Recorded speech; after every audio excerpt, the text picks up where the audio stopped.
Welcome to the Deep Dive. Today we are attempting to diagnose the current cultural and political landscape of America.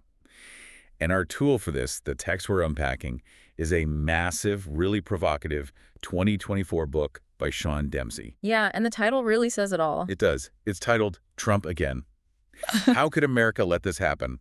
A metamodern deconstruction of wokeism and far-right blowback to the new faith. I mean, it is a title that absolutely does not hide the ball. Dempsey is looking squarely at the 2024 re-election of Donald Trump. Right. But what makes this book so fascinating, and frankly why we're dedicating so much time to it today, is that he completely ignores the typical punditry. Like, he doesn't care about voter demographics in swing counties or, marginal tax rate policies. He's going way deeper than that. Yeah, he approaches the rise of Trump through a deeply philosophical, sociological, and even theological framework. We have a huge stack of material from this book right in front of us. He weaves personal memoir together with Hegelian philosophy and all these interviews with cultural commentators. It's a dense read. It is. So we're going to examine Trump's return exclusively through Dempsey's unique lens. But, and this is important, before we jump into the deep end, I need to look right at you, the listener, and just lay some ground rules for today's journey. Oh, yeah. We definitely need a disclaimer for this one. Seriously, because we are about to swim in some insanely charged political waters. That might be the understatement of the year, honestly. I know, right? We're going to be dissecting the left-wing woke movement, the right-wing MAGA movement, transgender identity politics, systemic racism, corporate manipulation, basically the absolute third rails of modern conversation. The stuff you do not talk about at Thanksgiving. Exactly. So here is the deal. My co-host and I are not here to play referee. We are not picking a political side. We are acting entirely as your impartial tour guides through Dempsey's brain. Right. We aren't endorsing his conclusions. No. And we certainly aren't endorsing the political factions we're going to discuss. Right. Our only job today is to unpack this dense text so you can understand the architecture of his arguments. Think of us like museum curators. We're just pointing out the brushstrokes on a very, very controversial painting. Yeah. We're going to tell you about the historical context, the theoretical foundation of the canvas, why the artist chose that particular shade of red. We are not here to tell you if the painting is morally good or bad. We're just explaining how it was built. Okay, so with that out of the way, let's look at the precipitating event that kicks off Dempsey's entire massive thesis. We are the preface of the book. And the catalyst is, obviously, the 2024 re-election of Donald Trump. Right. And Dempsey looks at this event and concludes it proves something terrifying. He says the American populace is now entirely desensitized. It's a really interesting premise because he focuses heavily on the language used during the campaigns leading up to 2024. Right, the rhetoric. Yeah, because for decades, there were certain words in American politics that functioned as instant career enders. Like if a politician was credibly labeled a fascist, a racist, a sexist, or, compared to Hitler, their public life was essentially over. The societal immune system would just reject them. Exactly. But Dempsey points out that these exact monikers were hurled at Donald Trump relentlessly, and instead of destroying him, they just bounced off like rubber. Yeah, it's wild. In fact, they often stuck to his opponents instead. I'm looking at the quote right here. He says, horrifyingly, voters have rejected such terms as no longer repulsive. And he asks the reader to really chew on that. Like, why did that happen? Right. Are voters just totally fine with those attributes now? Is moral corruption just the new normal? Or, and this is where Dempsey plants his flag, has something completely unique, desensitize the masses so much that the words themselves have lost all their weight. He argues it's a symptom of a systemic disease. Dempsey observes that very few people today are actually forming their worldview by, establishing core ethical values first, and then finding a political party that happens to align with those values. Right, it's completely inverted. It's totally inverted. The party with a capital P sets the direction, and the citizens are just expected to fall in line and salute the dogma. He actually uses this phrase, the compliance of obedient lapdogs, to describe the modern voter. But I want to push back on that a bit, or at least clarify his stance for the listener. Because when he talks about the party, he isn't just taking a swing at Trump supporters, right? Because the way you just framed it almost sounds like he's only critiquing the MAGA crowd. Oh, no, not at all. He is explicitly applying this to both sides of the aisle. It's a dual critique. Okay, yeah. He points out that Fox News has built this massive empire, constantly spouting the existential evils of the dirty Dems and the woke left, demanding total allegiance to conservative populism. Right. But meanwhile, CNN and MSNBC operate the exact same machinery in reverse. They're sagely reporting on the existential evils of racist MAGA supporters demanding total allegiance to progressive orthodoxy. Okay, so let me try an analogy here. It feels like an autoimmune disease, right? Yeah, that's a good way to look at it. Because your body's immune system is supposed to fight actual external threats, like Yeah. viruses or bacteria. But in an autoimmune disease, the white blood cells just get confused and start attacking the body's own healthy tissue simply because it doesn't recognize the uniform anymore. Exactly. The political immune system is literally attacking itself. Yeah. But how does Dempsey explain, how this communication breakdown got so severe? Does he blame both sides equally for the loss of shared language? Well, this is where his analysis really sharpens. He suggests that to truly understand the breakdown of this American autoimmune system, we have to isolate the single word that encapsulates the entire divide, the linguistic patient zero, if you will. And that word is? That word is woke. Right, of course. Dempsey observes that on the right, woke is a vile pejorative. I mean, it's spat out, it's ridiculed, it's used as an insult to describe everything from a bad movie to the literal collapse of Western civilization. Yeah, it's a catch-all insult. But on the progressive left, at least in its genesis, it was a profound rallying cry. It was a beacon of hope for the marginalized. And Dempsey argues that because the single word is so universally misunderstood and so violently contested by both sides, it is the absolute key to unlocking the 2024 election. And this leads to his most provocative claim in the early chapters. Dempsey doesn't just view wokeism as a political stance or even a social justice movement. He claims it functions sociologically and psychologically as an actual religion. A literal new faith, yes. And to build this case, he does something really effective here. He drops the academic tone and takes us straight into his own childhood. He uses two really contrasting, very vivid personal memories to establish how wokeism operates exactly like religious dogma. Yeah, let's paint the picture for the listener, because these scenes in the book are wild. The first memory takes us to the backwoods of northern Vermont in the 1990s. Right, he's a kid. He's a young kid, homeschooled, running around the woods with his brothers, making movies on 8mm camcorders. His family belongs to a Protestant denomination, the Assemblies of God. And right around this time, a massive, famous religious revival sweeps through their church community. It's known historically as the Toronto Blessing. Right. And for listeners who might not be familiar, the Toronto Blessing was a very real, very intense Pentecostal phenomenon in the 90s. It wasn't just about, singing hymns and praying quietly. No, it was physical. Extremely physical. It was characterized by ecstatic, uncontrollable manifestations. People genuinely believed the Holy Spirit was physically overtaking their bodies. Dempsey's description of this puts you right in the room.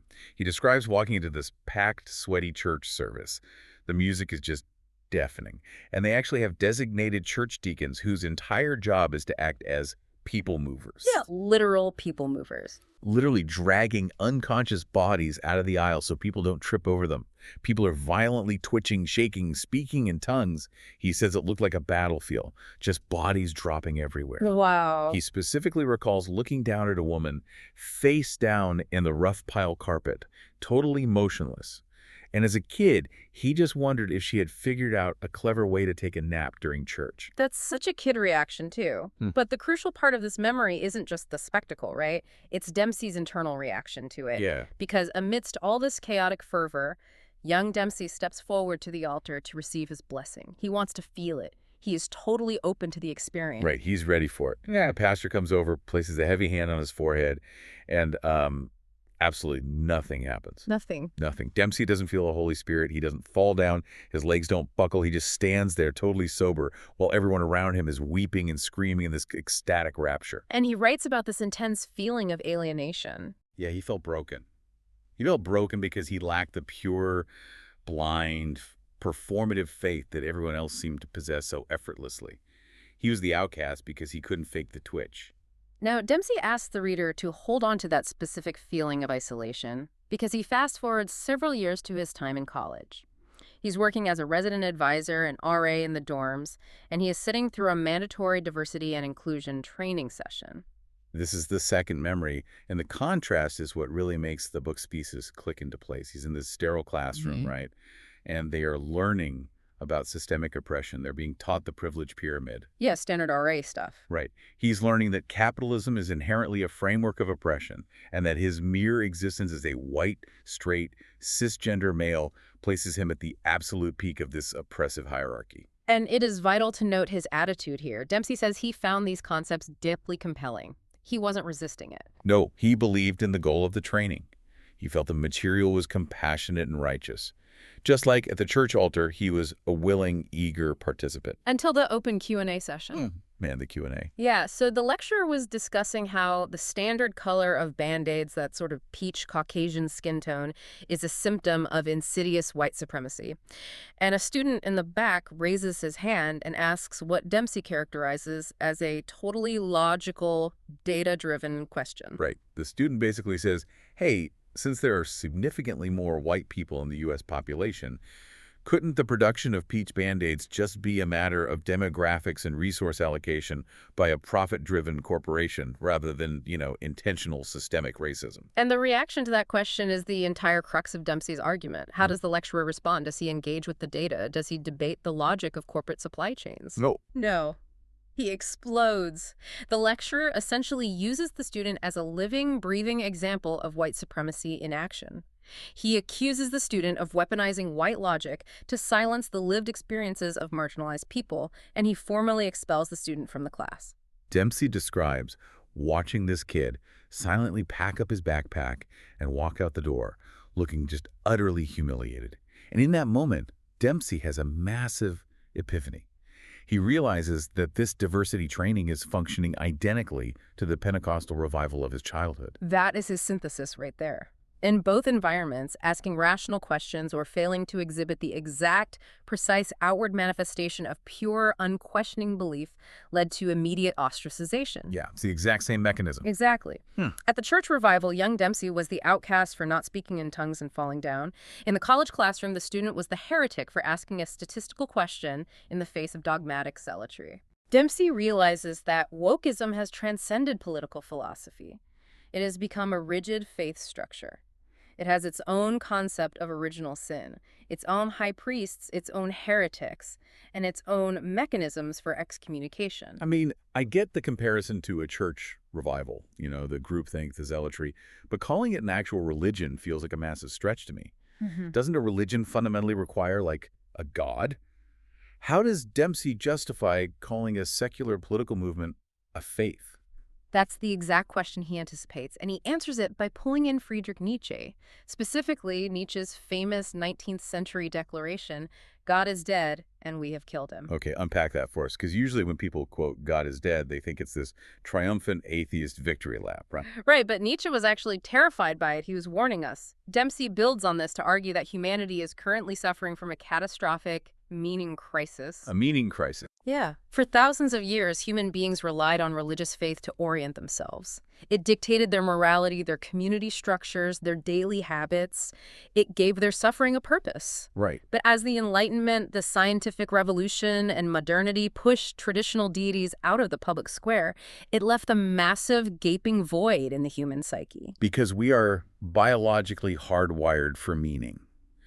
We need a narrative to explain why we are here. Exactly. We have a psychological, almost chemical need for a belief structure. And when society abandoned traditional religion, we didn't just suddenly become hyper-rational, logical beings floating in a sea of pure science.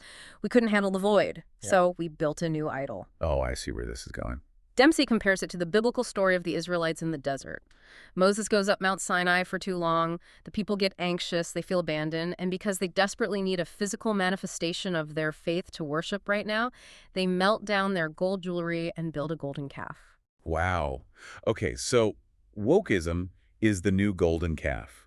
It's a secular substitute for the divine, constructed entirely to satisfy our evolutionary craving for righteous purpose. Like, we needed a crusade, so we just invented one. Because it operates as a religion, it relies on blind faith. Dempsey points out a fundamental flaw in how we try to debate these topics today. He calls religion and politics the third rails of conversation. Right, the stuff you absolutely do not bring up at Thanksgiving dinner if you want to survive dessert. But why don't we bring them up? Dempsey compares it to arguing about the weather. If you and I disagree about whether it rained last Tuesday, it's an easy fix. We look up the meteorological record. Yeah, we check an app. Right. We share a baseline of empirical facts, and we share the definitions of words like rain and temperature. The yardstick is the same for both of us, but with faith-based discussions, the yardsticks are completely different. So if I think a new social policy is righteous because it protects a vulnerable group, and you think it is tyrannical because it infringes on individual liberty, we aren't even playing the same sport. We don't share the same core values. Exactly. Dempsey says it's like trying to explain the color purple to a person who has been blind since birth by using, like, algebraic equations. You can shout the math all day long, but they simply cannot perceive what you're talking about. And human biology makes this infinitely worse. Dempsey brings up cognitive bias and the amygdala lizard brain. Oh, the lizard brain is always ruining everything. It really is. When human beings are faced with incredibly complex, nuanced, terrifying problems, our nature is to simplify them into binary viewpoints. Us versus them, angels versus demons. It's an evolutionary survival mechanism. Right. Pattern recognition and stranger danger kept our ancestors from being eaten by lions. But in modern political discourse, this biological feature is a catastrophic bug. We lock into confirmation bias. We only consume information that confirms our pre-existing beliefs, and our lizard brain actively perceives contradictory evidence as a physical threat. Okay, so we've established this baseline. We have a society suffering a meaning crisis, which builds a new religion, wokeism, that operates on blind faith, driven by our lizard brains, making it basically impossible to communicate. Yeah, that's the setup. But how did this new religion build its theology? It had to start somewhere. And Dempsey argues it started by actively shifting the very meaning of the words we use. Let's look at the linguistic drift of the word woke itself. The historical trajectory of the word in the text is just fascinating.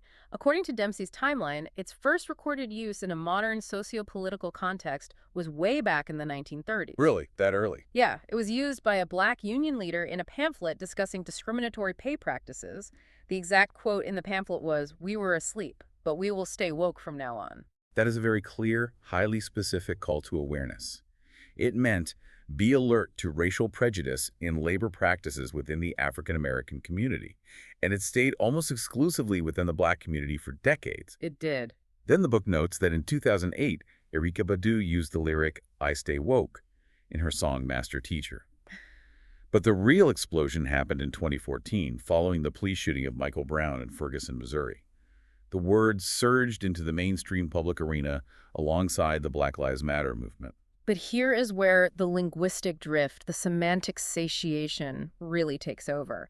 As the word entered the mainstream progressive lexicon, it buckled under the immense weight of identity politics. It just couldn't hold it all. No, it went from a very targeted call to stay awake to specific black discrimination, and it became a totally diluted catch-all term for absolutely anything involving inclusivity, anti-discrimination, or progressive social justice. Just to illustrate how broad it got, Dempsey lists out what the word eventually came to encompass by quoting the journalist Perry Bacon Jr. This list is staggering. It really is. Bacon notes that woke came to mean a rejection of American exceptionalism, the belief that the U.S. was never a true democracy, the demand for slavery reparations, the push to defund the police, the belief that women suffer systemic sexism, the fight for transgender rights, and a sweeping critique of global capitalism. Yeah. That is an impossible amount of ideological weight to put on 4 letters. And Dempsey argues that the progressive left essentially destroyed the word's utility. They appropriated it so broadly that it became completely meaningless. It morphed into a shotgun term used to give instant activist credence to any cause whatsoever. Which brings us to George Orwell. Dempsey channels Orwell's 1984, specifically the concept that if thought corrupts language, language can also corrupt thought. This is a vital part of the deconstruction. Dempsey argues that the woke movement actively engages in an Orwellian corruption of language through what linguists call a euphemism treadmill. What does that mean in practice? Like, how does the euphemism treadmill actually work? It's the constant replacement of words that have acquired negative connotations with new, sanitized terms, only for those new terms to eventually acquire the exact same negative connotations. Oh, I see. The text points out how the standard term for people living on the street shifted from homeless to unhoused. It mentions an actual movement among some activists to relabel exercise as the joyful moving of the body, because the word exercise might be triggering or fatphobic. I want you, the listener, to think about your own life right now. Think about your own office HR emails. Have you noticed how the vocabulary you're required to use to describe certain groups or initiatives changes every 6 to 12 months? It's constant. Dempsey is arguing that's not just annoying corporate speak, that's theology. He includes a hilarious political cartoon in the book where a baby is screaming woke at a plate of food, and the mother just looks exhausted and says, a simple, I don't like broccoli would suffice. It really highlights the absurdity of it. It does perfectly. But I have to ask, and I'm just playing devil's advocate here, think about playing the game telephone. If the message changes every single time it's whispered, how can we possibly have a shared reality? You can't. Right. If I say exercise, and I mean going for a jog, and you hear oppressive societal expectation rooted in diet culture, we literally cannot communicate. So does changing a word from homeless to unhoused actually help a single person sleeping on a park bench? Or does it just create an exclusionary club of elite, educated people who know the right vocabulary? Dempsey is definitive on this. Yeah. It is absolutely That the way. latter. He says these constant language changes do nothing to alter material reality. Instead, they create deep ideological divides and deeply alienate the working class. Using the new term becomes a badge of religious purity. Oh, wow. Yeah, if you don't use the newly minted term, like if you accidentally say homeless instead of unhoused because you didn't check Twitter that morning, you are out of the club. You are deemed a bigot. It's a purity test. Exactly, and he warns that this nonsensical jargon is actually dangerous.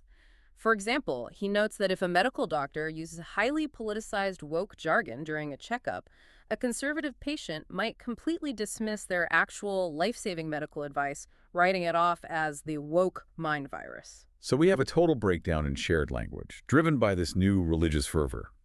But this hyper-focus on language, this obsession with deconstructing words and finding hidden oppression in standard terminology, it didn't just happen by accident in a vacuum, right? Where does this actually come from? Dempsey argues it is the hallmark of a very specific academic era in human philosophy. To understand wokeism, we have to talk about Hegelian dialectics and postmodernism. Okay, I'm going to need you to ELI 5 this, explain like I'm 35. Yeah. Because when you throw around terms like Hegelian dialectics, my eyes just start to glaze over. Let's break this down slowly. Fair enough, yeah. To analyze wokeism, Dempsey asks us to step back and look at the macro-level cultural epochs of human history. He divides Western history into 4 eras: pre-modernity, modernity, postmodernism, and the emerging metamodernism. All right, let's take them one by one. Pre-modernity. Pre-modernity is essentially everything before the 15th century. It's agrarian societies, low technology, incredibly strong local community ties. And most importantly, the worldview is deeply rooted in religious authority, myth, and tradition. Truth comes from God or the king. Got it. God and king. Then comes modernity. Modernity starts around the Enlightenment, the scientific revolution, the age of exploration. Modernity is characterized by rationalism, the scientific method, industrialization, and the profound belief in absolute objective truths. Facts. Facts. Modernity sought to build, to classify, to categorize the world based on empirical, physical evidence. It believed that through science and reason, we could build a perfect utopia. But obviously we didn't build a utopia. No, we didn't. We built mustard gas, the atomic bomb, and the Holocaust. World War I and World War II shattered the illusion that science and reason inherently lead to moral progress. And out of that profound disillusionment, we hit postmodernism. And this is where the wheels come off the bus. Completely off the bus. Postmodernism, which really gained immense traction in the mid to late 20th century in French universities, is fundamentally deconstructive. It doesn't want to build anything. It seeks only to critique. Yeah. It is inherently skeptical of the grand narratives of modernity. It rejects absolute truth. Postmodernism argues that what we call truth or science is actually just subjective, constructed by social, cultural, and political forces to maintain power. So it's addition through subtraction. The entire goal of postmodernism is to slaughter sacred cows, to look at absolutely everything: art, science, language through the lens of power dynamics and oppression. Yes. And Dempsey asserts that wokeism isn't just influenced by postmodernism, it is the ultimate archetype of it. It is the physical manifestation of this deconstructive philosophy operating in our current culture. Which finally brings us to Hegelian dialectics. I'm still waiting for the ELI 5 on this one. Okay. Georg Wilhelm Friedrich Hegel was an 18th century philosopher who proposed a method of arriving at truth through a 3-step process of conflict. It goes thesis, antithesis, and synthesis. Okay, let me try to use the road trip analogy from Dempsey's text Yes. to make this relatable. Tell me if I'm getting this right. Go for it. Imagine human society is on a massive cross-country road trip. Modernity is driving the car. It is super confident in the destination, trusting the map, trusting the engine. But the car actually has underlying systemic flaws. Maybe the engine is burning oil. Maybe the route they chose was built by bulldozing poor communities. Modernity ignores the flaws and just keeps driving. Yes, exactly. Then postmodernism acts as the violent breakdown by the side of the road. The engine explodes, everyone gets out, they're screaming, they're kicking the tires, it feels awful. The road trip is completely ruined. That's chaos. But maybe having that violent breakdown is the only thing that forces you to finally open the hood, acknowledge the terrible flaws, and fix the engine. The fixed engine, the better car that finally gets back on the road with a new awareness that is the synthesis. That is metamodernism. That is a perfect way to conceptualize it. The thesis is the status quo. The antithesis is the violent rebellion against the status quo. The synthesis is the resolution that incorporates the best parts of both. Dempsey provides a very specific, highly contentious example to illustrate this dialectic in action today. Gender. Okay, let's walk through the gender dialectic. Yeah. Step 1, the thesis, modernism. Modernity took it as an absolute, unquestionable fact that gender was a strict binary male and female. This was based purely on objective, empirical classification, biology, chromosomes, reproductive anatomy. Right. It was neat, tidy, absolute, and it allowed for no deviations. Step 2, the antithesis. Postmodernism, and specifically the woke movement. The woke movement violently clashed with the modernist thesis. Postmodernism argued that gender is entirely a social construct, completely disconnected from biology. It posited a fluid, infinite spectrum of identities, rejecting the biological binary entirely. This is the breakdown by the side of the road, the pendulum swinging wildly to the absolute opposite extreme. From biology is everything to biology means literally nothing. Exactly. And step 3 is Dempsey's hope for the future, the metamodern synthesis. Dempsey theorizes that a metamodern viewpoint will eventually emerge that integrates the truths of both extremes. So blending them. Yes, it will acknowledge the empirical, biological, medical realities of sex, the modernist truth, while simultaneously emphasizing radical empathy, inclusivity, and the subjective meaningfulness of individual identity journeys the postmodern awareness. A whole NAR that is greater than the sum of its parts. Yeah. But to get to that beautiful, nuanced synthesis, we are currently suffering through the agonizing, screaming breakdown of postmodernity on the side of the highway. We're still kicking the tires. Yeah, and one of the most agonizing parts of this breakdown is how postmodernism has chosen to categorize society. We need to talk about intersectionality and the hierarchy of oppression. This is a critical evolution in the woke framework.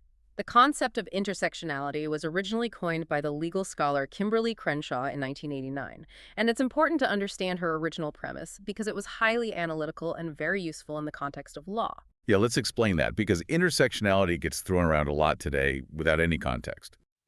In 1989, she was looking at a specific legal case involving a car manufacturer, right? Yes, Black women were being laid off. They sued for discrimination. But the court said, well, the company hires Black people, meaning Black men, and the company hires women, meaning white women, so there's no racism and no sexism. Which is just a crazy legal loophole. Right. Crenshaw argued that this was a massive blind spot. You cannot understand the specific discrimination faced by a Black woman by looking at racism and sexism independently.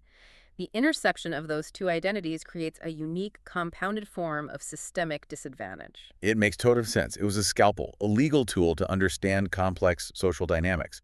But Dempsey argues that the modern woke movement took Crenshaw's scalpel and mutated it into a blunt instrument. They turned it into a strict, rigid hierarchy of oppression, a literal new class system. Yes. There's a famous quote by the feminist scholar Audre Lorde. "The master's tools will never dismantle the master's house." She meant you can't use the oppressive frameworks of the patriarchy to achieve true liberation. Okay. But Dempsey points out the supreme irony of the woke movement. They did exactly that. They used the master's tools to build a new house with a new rigid class system. They just reversed the roles of who is on top and who is on the bottom. Human psychology defaults to hierarchies, and wokeism just created a new one. I want to read directly from the informal hierarchy list Dempsey provides in the text, because hearing it laid out bare is pretty staggering. According to the woke cultural framework, this is the ranking of human value based on oppression, from most oppressed at the top to the baseline oppressors at the bottom. Go for it. Number 1, transgender and non-binary people, especially trans women of color. LGBTQ+, persons, Black and African Americans. indigenous peoples, Other people of color, like Hispanic or Asian individuals. women, People with disabilities. undocumented immigrants, Poor or working class people. Religious minorities. And sitting at the absolute bottom, serving as the baseline oppressor class whose voices matter least. Able-bodied, straight, white, cisgender men.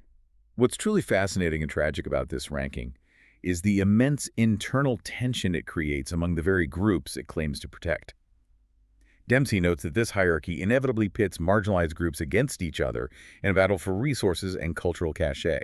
Give me an example of that. How does that play out? He points to vocal complaints from within the Black Lives Matter movement.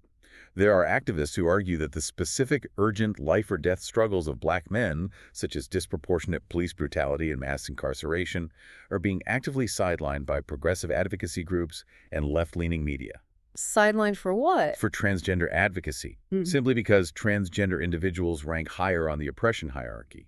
The struggles of a Black man are deemed less urgent than the struggles of a white trans person, based entirely on this rigid mathematical formula of oppression. It sounds like a tragic game of societal top trumps. You know that card game? Yeah.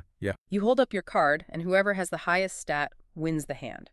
In this new religion, you hold up your identity cards, and whoever has the most systemic disadvantages wins the argument. Your voice only counts based on your rank in the hierarchy, not the merit of your actual ideas or your personal character. That's the mechanism. Does Dempsey think there's a way out of this ranking system? He does, ultimately, through that metamodern synthesis we discussed.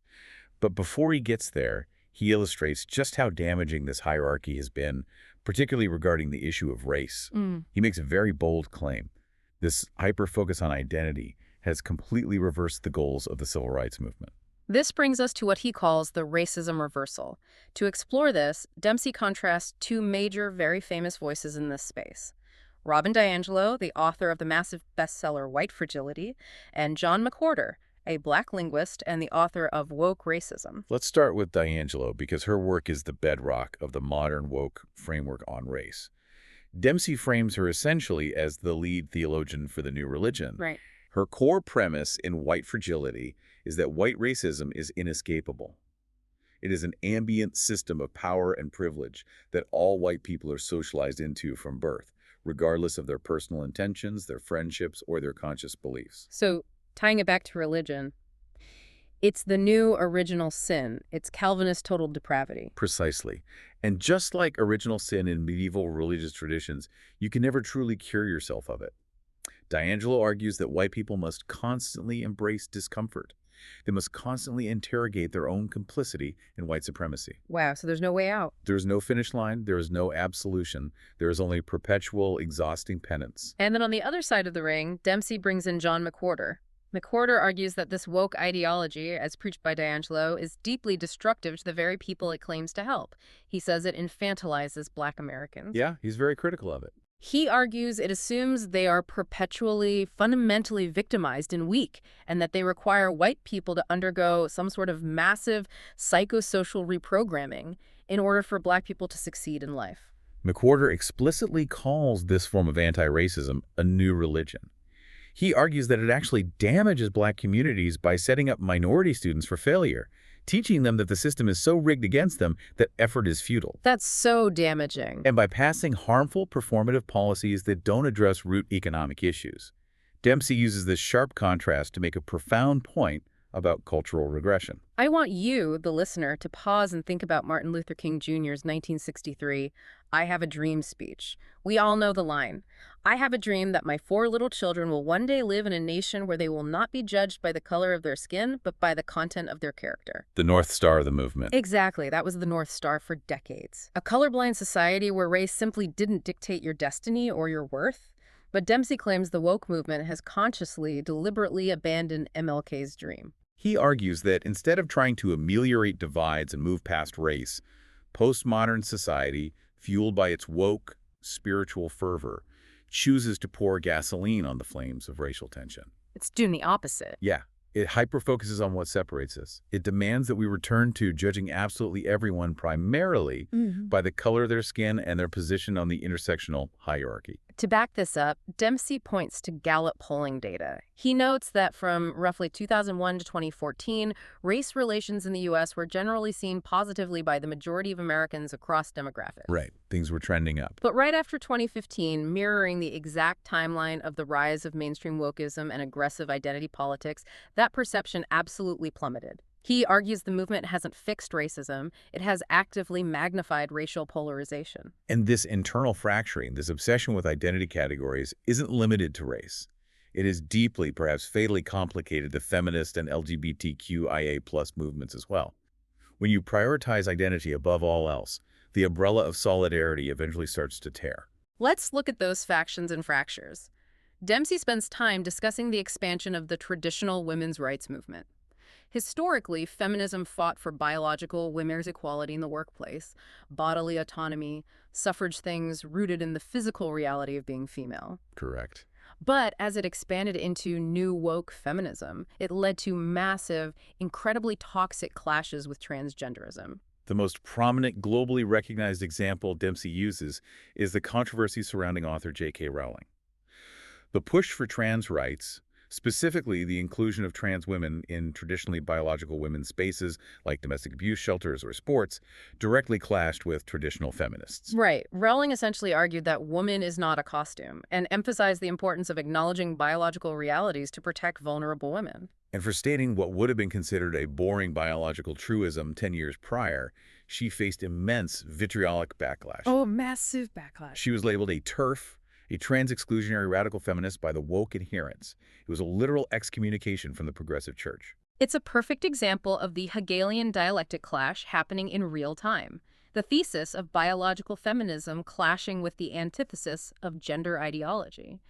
But the fracturing goes even deeper when you look at the LGBTQIA+ acronym itself. Dempsey features a fascinating interview with a man named Timothy Baxter, a gay real estate developer. Baxter's critique is highly illuminating because it comes from inside the house. He takes serious issue with what he calls the LGBTQIA+ infinity acronym. The affinity acronym. Yeah, he argues that lumping a cisgender gay man together with a transgender person into one political monolith erases their entirely distinct lived experiences. Baxter points out that as a gay man, he can go about his daily business talking to investors, negotiating with vendors, going to the grocery store, and no one necessarily knows his sexuality. It doesn't define his every waking interaction. Exactly. But he argues the transgender experience is fundamentally, structurally different, often involving highly visible, very difficult medical and social transitions. He feels that forcing these distinct experiences into one giant political group is intellectually dishonest. Which raises a really important question. If grouping these letters together actually erases nuance and frustrates the people within the groups, why do politicians keep doing it? Why keep expanding the acronym? Yeah, what's the benefit for them? Baxter's conclusion is deeply cynical, but it tracks perfectly with Dempsey's overarching thesis.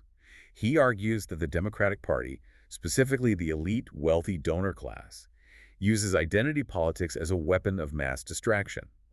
Wait, explain that. How is an acronym a distraction? He suggests that the elites use the woke framework to distract the working class from the establishment's massive economic failures. Think about it. If you're struggling to pay rent, if you can't afford groceries, if your wages have stagnated for 20 years, the natural instinct is to blame the people in power. Right, the politicians and the corporations. But according to the woke narrative pushed by those same politicians, your suffering isn't because of terrible economic policies or corporate greed. It's because of the straight, white, male boogeyman. They are the ones keeping you down. It's a sleight of hand. Baxter says it's a sinister tactic to take away people's agency, ignore their economic pain, and create a cartoonish villain to blame instead. Which, wow. It's dark. It really is. And that leads perfectly into Dempsey's analysis of how Wall Street adopted this exact same playbook. If politicians are using this giant umbrella to distract voters from economic issues, what's stopping massive corporations from doing the exact same thing? Nothing is stopping them. Yeah. And they did it brilliantly. Yeah. To understand this, Dempsey takes us back in time a bit to the fall of 2011 and the Occupy Wall Street movement in New York City. Zuccotti Park. The 1% versus the 99%. I remember this vividly. Thousands of people protesting big banks, corporate greed, the 2008 bank bailouts, and the massive crushing wealth divide in America. It was huge. It was an organic, class-based, purely economic populist movement aimed squarely at the financial elite. It had nothing to do with identity politics. Dempsey interviews Kevin Maley, an Occupy Wall Street veteran who was actually living in a tent in Boston during the protests. Maley describes the movement as a terrifying moment for the corporate oligarchy. The working class was finally waking up to the economic grift. Right. But then Dempsey points out a highly suspicious, almost unbelievable correlation. Right after Occupy Wall Street, suddenly, seemingly overnight, these massive, historically ruthless corporations, the big banks, the military defense contractors, the massive tech monopolies, they all start hanging rainbow flags in their lobbies. Just out of nowhere. They start hiring chief diversity officers. They start releasing statements espousing woke ideology. Why did they just suddenly find religion? Maley points directly to the 2016 Democratic primary between Bernie Sanders and Hillary Clinton to explain this. Sanders was running an old-school economic populist campaign. He was highly critical of Wall Street, wealth inequality, and the military-industrial complex. He was a massive existential threat to the corporate establishment's bottom line. Yes. Clinton's campaign, which was much more closely allied with the corporate establishment, struggled to counter his economic message. So how do you beat a populace who wants to tax the rich and break up the banks? You change the subject. Maisley argues that the corporate elite realized they could completely defang the left by adopting identity politics. It's a genius move, honestly. If a massive predatory bank clothes itself in woke ideology, if they talk endlessly about systemic racism and implement aggressive DEI programs, it placates the progressive base. It makes the activists feel like they won, without the bank having to change a single economic policy that actually affects their billions in profit. Dempsey uses a brilliant quote from the poet T.S. Eliot here. We can at least try to understand our own motives, because our own prejudice and emotional bias always seems to us so rational. He's acknowledging that the corporate executives might genuinely, in their own minds, believe they are doing good by putting up a rainbow flag. They might think they are on the right side of history. But Dempsey points out the brutal, undeniable irony. A military defense contractor painting a rainbow flag or putting a trans right sticker on a smart bomb does not make the bomb righteous. No, it really doesn't. It just means you are dropping inclusive explosives. The big banks are still inflating the dollar, charging predatory overdraft fees and bankrupting the middle class. But hey, they have a terrific DEI program. They clothe themselves in the vestments of the new religion to camouflage their greed. And this manipulation, this cynical stretching of the cultural rubber band so incredibly far to the left, using identity politics to divide the working class and shield the elite from economic scrutiny, inevitably caused a massive, violent snapback to the right. This is where we finally reach the precipitating end. Section 9, blowback, the woke right, and the return of Trump. Dempsey argues that the woke left got completely drunk on its own cultural power. They push way too far. They spiked the football, as he says, and completely alienated the vast middle of the country. He focuses specifically on the concept of woke revulsion, and he uses a very clear timeline to track this. He notes that general acceptance for gay marriage had been climbing steadily and organically for decades in America. By 2016, roughly 62% of Americans supported it. The movement was winning hearts and minds through persuasion and empathy. Which is how you build lasting change. Right. But then, the woke movement shifted its focus abruptly to aggressive, dogmatic support for gender-affirming care, specifically including puberty blockers and surgeries for minors. And this acted as a massive catalyst for extreme cultural backlash. The left labeled absolutely anyone who questioned the wisdom of permanent medical interventions for children as a hateful bigot. They drew a hard, unforgiving line in the sand. Agree with us entirely or you are a fascist. The right reacted with absolute white-hot fury. But the tragedy of this era, according to Dempsey's diagnosis, is that the right didn't just push back with traditional conservative arguments. They adopted the exact same diseased playbook. Dempsey explores the rise of what he calls the woke right. This is fascinating. He quotes the comedian Bill Maher, pointing out how the right now weaponizes victimhood and identity politics just as aggressively as the left. Right. Maher notes how right-wing figures will now claim someone isn't a real Jew or a real Christian if they vote Democrat, demanding the exact same kind of ideological purity and tribal loyalty that the left demands. It's eye for an eye politics. The woke right now uses cancel culture, boycotts of corporations like Bud Light or Target, and rigid ideological purity tests. They've completely abandoned traditional conservative principles of rugged individualism in favor of group identity and grievance politics. The immune system is fully attacking itself. So what does this all mean? We arrive at Dempsey's ultimate Central conclusion regarding the 2024 election. Yeah. Donald Trump did not win simply because half the country is fundamentally racist or sexist. Yeah. Dempsey argues Trump won because he is the physical, living manifestation of the counter-reaction to the Church of Wokeism. The religious zealotry of the left, the Orwellian language policing, the cynical corporate manipulation, the rigid, exhausting hierarchies of oppression, all of that created the populist monster on the right. The woke movement, in its absolute crusade to eradicate all injustice by force, became so dogmatic, so humorless, and so alienating that it fueled the miraculous resurgence of the exact political figure they despised the most. Trump is the blowback. He is the antithesis reacting to the thesis. So with both sides locked in a bitter, absurd holy war, fighting over their respective golden idols and demanding blind lapdog compliance, is there any hope for the future? Or are we just doomed to swing back and forth until the car crashes? There is hope, and it brings us to the final resolution of the book, the Metamodern synthesis. Dempsey interviews his brother, Brendan Dempsey, who is a philosopher specializing in a field called developmental structuralism. Brendan offers a really comforting framework, actually. He looks at macro-cultural evolution the same way a psychologist looks at human development.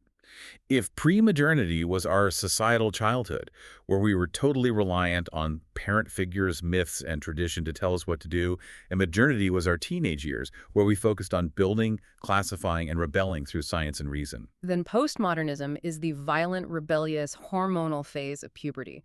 It is messy, it is inherently deconstructive, it is deeply cynical, and it wants to tear down everything its parents built. But Brendan argues it's a necessary breakdown. Puberty forces a person or a society to reflect on itself, to become aware of hidden power structures, marginalization, and its own flaws. So if we are currently in the throes of cultural puberty, breaking out in political acne, screaming at our parents, and slamming the bedroom door, how do we grow up? How do we become adults? We achieve metamodernism. Brendan argues that we are finally starting to see the emergence of a paradigm that takes postmodernism itself as an object of critique. We are recognizing that wokeism is just a reductive, oversimplified, toy version of critical theory. The adult phase. Yes, the metamodern future involves integrating the constructive optimism and empirical, scientific realities of modernity with the critical awareness, nuance, and empathy of postmodernity. What does that look like in practice? It means moving away from monochromatic, thought-terminating cliches like woke or MAGA. It means refusing to use jargon. It means returning to nuanced, complex language. It means accepting that race and history deeply matter without making them the only things that matter. It means acknowledging hard biological realities while still fundamentally respecting and protecting individual identity journeys. Brendan is optimistic because he sees people outside the extreme fringes of social media finally finding new ways to talk about these issues. They are recognizing the developmental codes at play, and they are seeking synthesis rather than total destruction. Okay, let's take a breath and recap this massive journey we just went on. We started by looking at a country suffering a profound crisis of meaning, desperate for purpose after the death of traditional grand narratives. Right. We watched the creation of a new secular religion, wokeism, complete with blind faith, original sin, and excommunication. We saw that religion mutate language through the euphemism treadmill and create rigid, intersectional hierarchies of oppression. The top trumps game. Exactly. We saw massive corporations cynically manipulate that religion to protect their wealth and divide the working class. We witnessed the aggressive overreach of that movement cause a massive populist blowback, resulting in the woke right and the historic re-election of Donald Trump. And finally, we explored the philosophical hope for a metamodern synthesis, a cultural growing up. It is a sweeping, comprehensive, and deeply challenging diagnosis of a divided era. Dempsey's framework demands that we step back from the daily, exhausting outrage of cable news and look at the underlying structural, philosophical forces driving our behavior. And that brings me to a final thought I want to leave directly with you, the listener. Something to mull over as you navigate this crazy political landscape in your own life. Building on Dempsey's thesis about our desperate need for meaning, what happens when both the woke left and the MAGA right finally collapse under the weight of their own massive contradictions? It's bound to happen. If Dempsey is right, and the human soul is completely desperate to build a golden calf to cure its meaning crisis, and if metamodernism is truly the next step in our cultural evolution, what will our next golden calf look like? What will we worship next? That is a profound question. Or just maybe, are we finally ready to smash the idols altogether? Remember that broken X-ray machine we talked about at the very beginning of the show? Hmm. The one that can't diagnose our murky, complex reality anymore? Yeah. Maybe the metamodern era means we finally stop looking for a machine to give us a simple binary answer to complex human problems. Maybe it means we finally sit down in the muddy waters, look each other in the eye, and start doing the incredibly hard, exhausting work of actually talking to each other.